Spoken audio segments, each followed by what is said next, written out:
आखिर 25 लाख रुपए और गुप्ता जी, क्या था रहस्य? क्या गुप्ता जी जीवित थे?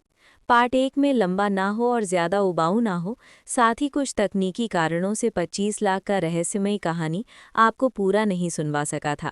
इस कहानी को इस पार्ट 2 के माध्यम से आप पूरा कर सकते हैं। अगर आपने पार्ट 1 को नहीं सुना है तो आपके लिए मैंने डिस्क्रिप्शन बॉक्स में पार्ट 1 का लिंक लगा दिया है, जिसे सुनकर आप पूरी कहानी सुन पाएंगे। साथ ही आपसे अनुरोध होगा कि चैनल पर आप इसी प्रकार के रहस्यमयी और सामाजिक कहानी सुनना चाहते हैं तो हमें नीचे दिए गए सब्सक्राइब करें और बेल आइकन दबाना ना भूलें। अब देर किए बगैर आगे की कहानी का लुत्फ उठाएं। तभी मीटिंग हॉल का दरवाज़ा खुला। दरवाजे पर एक औरत खड़ी थी। उसके कपड़े धूल से सने थे और बाल बिखरे हुए थे। वो गुप्ता जी की पत्नी सरला जी थीं। वो मायके से वापस आ गई थीं। क्या तमाशा लगा रखा है, वो अपनी ठेठ भाषा में चिल्लाईं। और मेरे पति कहाँ है? शर्मा जी आगे बढ़े। भाभी जी, हिम्मत रखिए, भाई साहब गायब है, शायद उनकी हत्या हो गई है। सरला जी ने शर्मा जी को ऐसे देखा जैसे वो कोई एलियन हो। हत्या? किसकी हत्या? अरे वो तो मेरे लिए सरप्राइज गिफ्ट लेने जाने वाले थे। गिफ्ट? 25 लाख का? रोहन ने पूछा। 25 लाख? सरला जी की आंखें फटी की फटी रह गईं। अरे वो पैसे तो उन्होंने परसों ही बैंक में जमा करवा दिए थे। बोले घर में रखना सेफ नहीं है। पूरी सभा में सन्नाटा छा गया। क्या? कर्नल साहब कुर्सी से गिरते गिरते बचे। बैंक में? लेकिन रसीद कहाँ है? वो तो अलमारी के लॉकर में होगी, सरला जी ने कहा। रोहन और पुलिस तुरंत गुप्ता जी के घर भागे। अलमारी का लॉकर चेक किया। वहां वाकई बैंक की डिपॉजिट स्लिप थी, तारीख गायब होने से 1 दिन पहले की। इसका मतलब चोरी तो हुई ही नहीं थी। तो फिर? शर्मा जी ने अपना सिर खुजलाया। गुप्ता जी गए कहाँ? और वो टूटा हुआ सामान, वो खून वाला रुमाल और वो नकली दांत? कहानी अब चोरी से हटकर एक गहरे और अजीब रहस्य की तरफ बढ़ गई थी। अगर पैसे बैंक में हैं तो गुप्ता जी के घर में उस रात क्या हुआ था? और विक्की ने जिसे लाल हुडी में देखा था, वो कौन था? पुलिस ने अब मामला गुमशुदगी का दर्ज किया, लेकिन शर्मा जी और रोहन संतुष्ट नहीं थे। शर्मा जी को वो 2 चाय के कप वाली बात खटक रही थी। उस शाम रोहन गुप्ता जी के फ्लैट में दोबारा गया। सरला जी रो रही थी। आंटी, अंकल का कोई दुश्मन था? कोई नहीं बेटा, वो तो चींटी भी नहीं मारते थे। रोहन की नज़र सोफे के नीचे गई। वहां उसे एक पुरानी डायरी मिली। शायद पुलिस की नज़र से बच गई थी। उसने डायरी उठाई और पन्ने पलटे। डायरी में हिसाब किताब था, लेकिन आखिरी पन्ने पर कुछ अजीब लिखा था। तारीख 14 अगस्त, गायब होने की रात, समय रात 8 बजे। नोट, आज फैसला हो जाएगा। वो फिर ब्लैकमेल कर रहा है। आज मैं उसे सब बता दूंगा। अगर मैं ना बचूं तो सरला को कहना कि अलमारी के पीछे वाली दीवार में। वाक्य अधूरा था। रोहन का दिल जोर से धड़कने लगा। ब्लैकमेल? गुप्ता जी को कौन ब्लैकमेल कर सकता है, और किस बात के लिए? रोहन ने तुरंत शर्मा जी को फ़ोन किया। अंकल, मामला पेचीदा है। गुप्ता जी की लाइफ में कोई राज था और अलमारी के पीछे कोई दीवार है। दोनों सरला जी के पास वापस गए। भाभी जी, अलमारी हटानी पड़ेगी। भारी लोहे की अलमारी को हटाया गया। उसके पीछे की दीवार पर पेंट थोड़ा अलग था। शर्मा जी ने उसे थपथपाया। वो खोखली थी। उन्होंने हथौड़ा मंगवाया और प्लास्टर तोड़ा। अंदर एक छोटा सा गुप्त तहखाना था। उसमें से 25 लाख रुपए नहीं निकले। उसमें से निकली पुरानी चिट्ठियाँ और एक बहुत पुरानी black and white photo. Photo में 3 लोग थे। एक जवान गुप्ता जी, एक और आदमी जिसका चेहरा खन्ना साहब से बहुत मिलता था, और एक औरत जो हूबहू मिसेस चड्ढा जैसी दिख रही थी, बस 30 साल जवान। शर्मा जी का मुंह खुला का खुला रह गया। हे भगवान, गुलमोहर सोसाइटी में ये क्या खिचड़ी पक रही है? मिसेस चड्ढा, खन्ना जी और गुप्ता जी का क्या कनेक्शन था? क्या ये कोई पुराना प्रेम त्रिकोण था या कोई पुराना जुर्म? शर्मा जी के हाथ में वो पुरानी ब्लैक एंड वाइट फोटो किसी बम से कम नहीं थी। फोटो में गुप्ता जी युवावस्था में बिना चश्मे के, खन्ना साहब जिनके बाल तब काले और घने थे, और मिसेस चड्ढा जो उस समय किसी हीरोइन से कम नहीं लग रही थी, एक साथ खड़े थे। तीनों के चेहरे पर एक अजीब सी डरी हुई मुस्कान थी। रोहन, शर्मा जी ने गंभीर स्वर में कहा, ये फोटो साधारण नहीं है। ध्यान से देखो, फोटो का चौथा कोना फटा हुआ है। मतलब वहां कोई चौथा आदमी भी था जिसे फाड़कर अलग कर दिया गया है। रोहन ने टॉर्च की रोशनी में देखा। वाकई एक हाथ किसी के कंधे पर था, लेकिन उस हाथ वाले व्यक्ति का बाकी शरीर फाड़ दिया गया था। हमें मिसेस चड्ढा से बात करनी होगी, अभी। शर्मा जी ने फैसला किया। रात के 11 बज रहे थे, लेकिन जासूसी के लिए कोई वक्त बुरा नहीं होता। वे मिसेस चड्ढा, जो चौथा फ्लोर यानी ब्लॉक डी में रहती थी, के घर पहुंचे। घंटी बजाई। मिसेस चड्ढा ने दरवाज़ा खोला। उनके चेहरे पर हवाइयाँ उड़ रही थी। शायद उन्हें खबर लग चुकी थी कि गुप्ता जी के घर की दीवार टूट चुकी है। अरे भाई साहब, इतनी रात गए?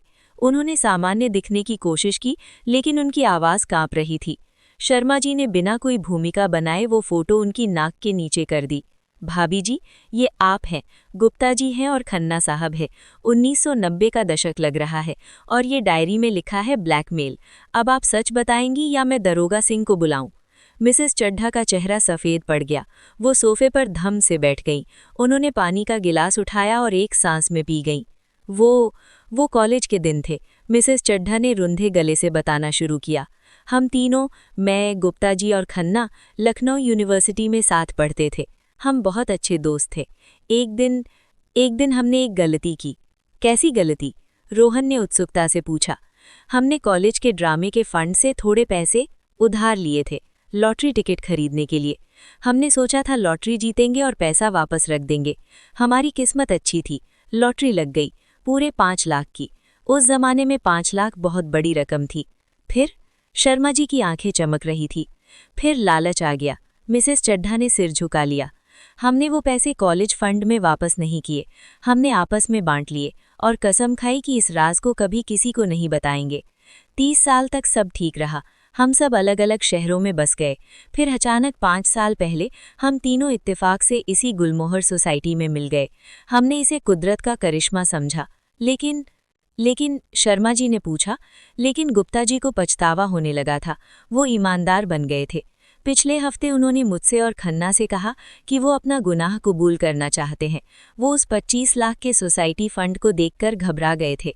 उन्हें लगा कि पुराने पापों का प्रायश्चित करना जरूरी है। और खन्ना साहब? रोहन ने पूछा। खन्ना तैयार नहीं था। उसे अपनी इज्जत की परवाह थी। और मिसेस चड्ढा रुकी। और वो चौथा आदमी भी वापस आ गया था। कौन चौथा आदमी? शर्मा जी ने फोटो के फटे हुए हिस्से की तरफ इशारा किया। उसका नाम था जग्गू। वो हमारा सीनियर था। उसे हमारे गबन के बारे में पता था। हमने उसे हिस्सा देकर चुप कराया था, लेकिन अब वो वापस आ गया है। वो गुप्ता जी को ब्लैकमेल कर रहा था। वो कह रहा था कि अगर उसे और पैसे नहीं मिले तो वो पुलिस को पुराने गबन के सबूत दे देगा। कहानी अब साफ हो रही थी, लेकिन पेचीदा भी। एक पुराना ब्लैकमेलर जग्गू वापस आया था। शर्मा जी और रोहन तुरंत विंग ए में खन्ना साहब के फ्लैट की तरफ भागे। खन्ना साहब का दरवाज़ा खुला था। अंदर से बहस की आवाज़ आ रही थी। मैं कह रहा हूँ मुझे नहीं पता। ये खन्ना साहब की आवाज़ थी। पापा, झूठ मत बोलिए। वो लाल हुडी आपकी अलमारी में क्या कर रही है? ये खन्ना साहब के बेटे की आवाज़ थी, जो विदेश से आया हुआ था। शर्मा जी और रोहन दरवाजे पर ठिठक गए। खन्ना साहब का बेटा जो विदेश से आया था, एक लाल हुडी हाथ में लिए खड़ा था। शर्मा जी ने मौका देखकर एंट्री मारी। तो विक्की ने सच कहा था। वो लाल हुडी वाला लंगड़ा आदमी आप ही थे खन्ना साहब? खन्ना साहब ने शर्मा जी को देखा और हताशा में कुर्सी पर गिर पड़े। हाँ, वो हुडी मेरी है, लेकिन मैंने गुप्ता को नहीं मारा, भगवान कसम। तो उस रात आप उसके घर क्या कर रहे थे? शर्मा जी ने कड़ाई से पूछा। मैं उसे रोकने गया था। गुप्ता उस रात जग्गू से मिलने जाने वाला था। वो अपने हिस्से के पैसे लेकर उसे देने वाला था, ताकि जग्गू हमेशा के लिए दफा हो जाए। मैंने गुप्ता को समझाया कि ब्लैकमेलर का पेट कभी नहीं भरता। हमारी बहस हुई, हाथापाई भी हुई। उसी में फूलदान टूटा। लेकिन फिर गुप्ता ने मुझे धक्का दिया और कहा कि वो जाकर रहेगा। मैं अपने टूटे पैर की वजह से गिर गया और वापस अपने घर आ गया। मुझे नहीं पता उसके बाद क्या हुआ। तो वो नकली दांत और खून? रोहन ने पूछा। मुझे नहीं पता। जब मैं वहां से निकला गुप्ता जी जिंदा थे और अपने असली दांतों के साथ थे। खन्ना साहब ने झुंझलाकर कहा। इसका मतलब आपके जाने के बाद कोई और आया था, वो जग्गू। अगला दिन 14 अगस्त। सोसाइटी में 15 अगस्त की तैयारियां अंतिम चरण में थीं। लाउडस्पीकर पर देश रंगीला रंगीला बज रहा था, लेकिन सी विंग में तनाव का माहौल था। पुलिस अब जग्गू नाम के व्यक्ति की तलाश कर रही थी, जिसका पूरा नाम किसी को नहीं पता था। बस 30 साल पुरानी यादें थी। दोपहर के 2 बजे शर्मा जी अपनी बालकनी में बैठे कढ़ी चावल खा रहे थे। तभी उनकी नज़र विंग सी के फ्लैट 301 की बालकनी पर गई। फ्लैट 302 गुप्ता जी का था। फ्लैट 301 मिस्टर रस्तोगी का था, जो पिछले 4 साल से लंदन में थे। उनका फ्लैट हमेशा बंद रहता था। चाबी सोसाइटी के ऑफिस में जमा थी। लेकिन शर्मा जी ने देखा कि 301 की बालकनी पर एक कौवा बैठा था और वो कुछ खा रहा था। शर्मा जी ने दूरबीन उठाई, जो उन्होंने खास पड़ोसियों पर नजर रखने के लिए खरीदी थी। कौवा पिज्जा का टुकड़ा खा रहा था। पिज्जा? बंद फ्लैट की बालकनी में ताज़ा पिज्जा का टुकड़ा कहाँ से आया? तभी सोसाइटी के गेट पर एक डिलीवरी बॉय आया। 301 विंग सी, उसने गार्ड को बताया। अरे भाई, 301 तो बंद है, वहाँ कोई नहीं रहता। नहीं सर, लड़के ने कहा, ऑनलाइन ऑर्डर है, पेमेंट हो चुका है, इंस्ट्रक्शन में लिखा है दरवाजे के बाहर रख दो और घंटी मत बजाना। शर्मा जी, जो नीचे उतर चुके थे, तुरंत हस्तक्षेप किया। बहादुर, लड़के को जाने दो, मैं इसके साथ जाता हूँ। शर्मा जी और रोहन डिलीवरी बॉय के साथ ऊपर गए। 301 के दरवाजे पर धूल जमी थी, लेकिन हैंडल साफ था।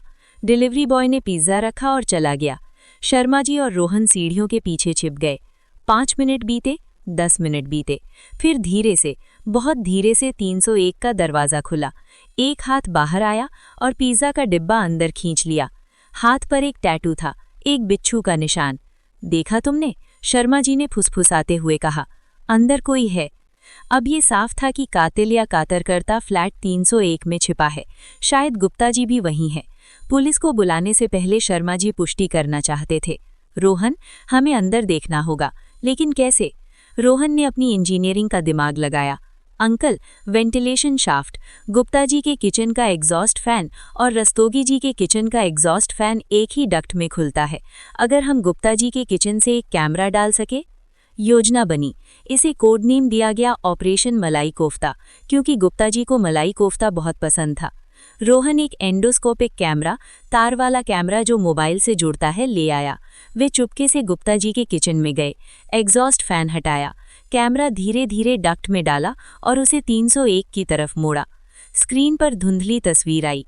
301 का किचन, वहां गंदे बर्तनों का ढेर लगा हुआ था।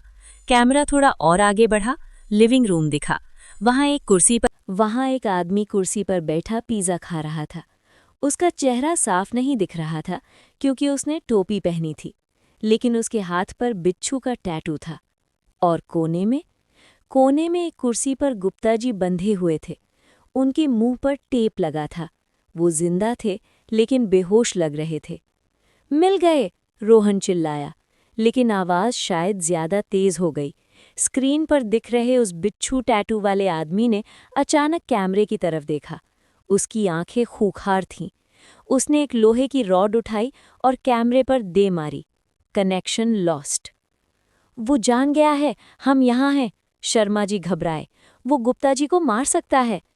लिफ्ट का जाल और चूहा पकड़ने का पिंजड़ा। अब वक्त बहुत कम था। वो आदमी भागने की कोशिश करेगा और उसके पास गुप्ता जी होस्टेज यानी बंधक के रूप में थे। बहादुर, सारी गेट बंद कर दो, शर्मा जी ने वॉकी टॉकी पर चिल्लाया, जो उन्होंने ऑनलाइन सेल में खरीदा था। कोई बाहर नहीं जाना चाहिए। तभी 301 का दरवाज़ा खुला। वो आदमी गुप्ता जी को घसीटते हुए बाहर लाया। गुप्ता जी के गले पर चाकू था। हटो सब लोग, वो आदमी चिल्लाया, वरना बुढ़े का गला काट दूंगा। वो आदमी करीब 55 साल का था, गठीला बदन, चेहरे पर क्रूरता। ये जग्गू ही था। सोसाइटी के लोग अपनी अपनी बालकनियों से झांक रहे थे। मिसेस चड्ढा की चीख निकल गई। जग्गू लिफ्ट की तरफ बढ़ा। लिफ्ट बुलाओ, उसने रोहन को हुक्म दिया। रोहन ने बटन दबाया, लिफ्ट ऊपर आने लगी। शर्मा जी का दिमाग कंप्यूटर की तरह चल रहा था। उन्हें याद आया कि 2 दिन पहले लिफ्ट की सर्विसिंग हुई थी और मैकेनिक ने कहा था कि इसका ओवरलोड सेंसर खराब है। रोहन, शर्मा जी ने आंखों ही आंखों में इशारा किया। लिफ्ट का दरवाज़ा खुला। जग्गू गुप्ता जी को लेकर अंदर घुसा। जैसे ही वो अंदर गया, शर्मा जी ने फुर्ती से अपनी जेब से एक बड़ा ताला निकाला, जिसे वे अपनी साइकिल के लिए रखते थे, और लिफ्ट के बाहर वाले चैनल गेट, पुरानी लिफ्टों में जो ग्रिल होती है, पर लगा दिया। लेकिन जग्गू ने अंदर का बटन दबा दिया था। लिफ्ट चल पड़ी, मगर बाहर का ग्रिल गेट बंद होने की वजह से लिफ्ट का सर्किट कंफ्यूज हो गया। लिफ्ट 2 फ्लोर के बीच में अटक गई। फंस गया चूहा, शर्मा जी चिल्लाए। अब जग्गू न ऊपर जा सकता था न नीचे। वो लिफ्ट के पिंजरे में गुप्ता जी के साथ कैद था। पुलिस आ गई। दरोगा सिंह ने लिफ्ट मैकेनिक को बुलाया। आधे घंटे की मशक्कत के बाद लिफ्ट को ग्राउंड फ्लोर पर लाया गया। जैसे ही दरवाज़ा खुला, पुलिस ने जग्गू को दबोच लिया। गुप्ता जी को सुरक्षित बाहर निकाल लिया गया। वो डरे हुए थे। उनके नकली दांत गायब थे, जिसे जग्गू ने मारपीट के दौरान निकालकर फेंक दिए थे, लेकिन वो जिंदा थे। शाम को सोसाइटी का स्वतंत्रता दिवस कार्यक्रम हुआ, लेकिन इस बार माहौल अलग था। कर्नल साहब ने माइक संभाला। आज हमें आज़ादी का असली मतलब पता चला है और हमारे बीच एक असली हीरो है, मिस्टर मदन लाल शर्मा। तालियों की गड़गड़ाहट से पूरा पार्क गूंज उठा। शर्मा जी ने गर्व से अपना कॉलर ठीक किया। लेकिन कहानी अभी खत्म नहीं हुई थी। गुप्ता जी माइक पर आए। बिना दांतों के उनकी आवाज़ थोड़ी अजीब थी, लेकिन जज्बा बुलंद था। भाइयों और बहनों, गुप्ता जी ने कहा, जग्गू तो पकड़ा गया, लेकिन एक और चोर है जो हमारे बीच है। पूरी भीड़ शांत हो गई। और कौन? गुप्ता जी ने अपनी जेब से एक पर्ची निकाली। सोसाइटी के फंड में से 25 लाख तो सेफ हैं, लेकिन पिछले साल जो पार्क रेनोवेशन के नाम पर 2 लाख रुपए खर्च दिखाए गए थे, वो असल में खर्च नहीं हुए। वो पैसा, गुप्ता जी ने कर्नल साहब की तरफ देखा। कर्नल साहब का चेहरा तमतमा गया। वो पैसा कर्नल साहब ने अपनी नई गोल्फ किट खरीदने में लगाया था। जग्गू ने मुझे किडनैप किया था, लेकिन कर्नल साहब ने ही जग्गू को बताया था कि मेरे पास 25 लाख कैश पड़ा है, ताकि मैं मर जाऊं और कर्नल साहब का 2 लाख का घोटाला कभी न खुले। ओह, ये तो डबल ट्विस्ट था। जग्गू तो सिर्फ मोहरा था। असली मुखबिर तो सोसाइटी के अध्यक्ष कर्नल साहब निकले। मिसेस चड्ढा ने आव देखा न ताव अपनी सैंडल उतारी और स्टेज की तरफ बढ़ीं। चैनल पर नए हैं तो लाइक करें और सब्सक्राइब कर बेल आइकन दबाना ना भूलें।